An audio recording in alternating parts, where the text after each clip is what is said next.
अगर सिर्फ एक साल ही नहीं पूरे 5 साल की बात हो तो कोविड के समय से लेकर अब तक जो काम राज्य में और जो जिले में हुए हैं वो ऐतिहासिक हुए हैं।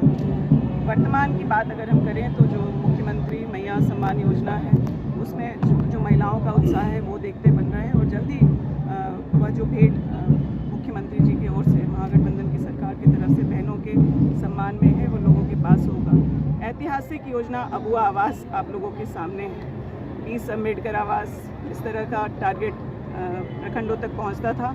आज सिर्फ हम लोगों के ज़िले में करीब 28,000 आवास बनाए जा रहे हैं जो उन कमज़ोर लोगों के आवास हैं जिनके सर पर छत नहीं होता था और फूस टटिया के मकानों के नीचे कभी वो वज्रपात से कभी सर्पदंश से उनके साथ घटनाएं हो जाती थी।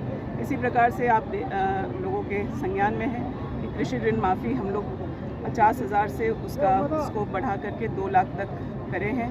एनपीए खातों को भी उसका कैसे लाभ मिले उसके लिए एसएलवीसी की कल बैठक हुई और 50,000 बैंक माफ़ करेंगे। 50,000 करते हुए जो सबसे कमज़ोर किसान हैं जो बैंकों में एनपीए खाते से प्रभावित हो रहे थे उन तक भी वह लाभ पहुँचेगा।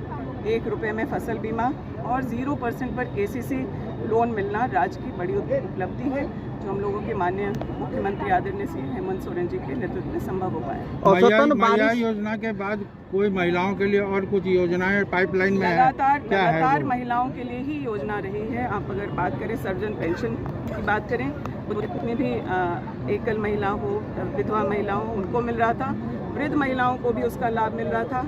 अब वो आवास में भी आप जानते हैं कि महिलाओं ने जिन आवेदन दिया है उनको प्राथमिकता मिली है। ग्रीन कार्ड परिवार की महिला मुखिया के नाम पर बना है। सावित्रीबाई फूले से जो हमारी बच्चियां हैं वो स्कॉलरशिप पा करके अपनी पढ़ाई को पूरा कर रही हैं। स्कूल ऑफ एक्सीलेंस में बच्चियों के नामांकन को प्राथमिकता दी जा रही है और अन्य कई चीज़ें हैं। और आप जानते हैं कि कोर्ट से हम लोगों ने अपना अधिकार जीता है, केंद्र सरकार से छीना है। 1,86,000 करोड़ जो झारखंड को अपने अधिकार का पैसा वापस जब मिलेगा तो मुझे पूरा भरोसा है कि उसका आधा हिस्सा आधी आबादी के हक में आएगा। काफी तरसते हैं। औसतन बारिश इस बार कम हुई है और आपके आंकड़े पुराने हैं।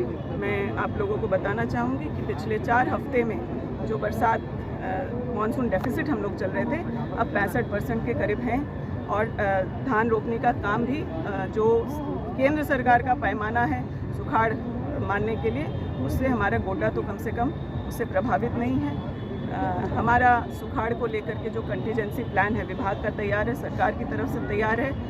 उससे जिन लोगों की रोपनी नहीं हो पाएगी उन्हें मिलेट मिशन से जोड़ते हुए करीब 50 करोड़ रुपए किसानों को प्रोत्साहन और इंसेंटिव दिया जाएगा।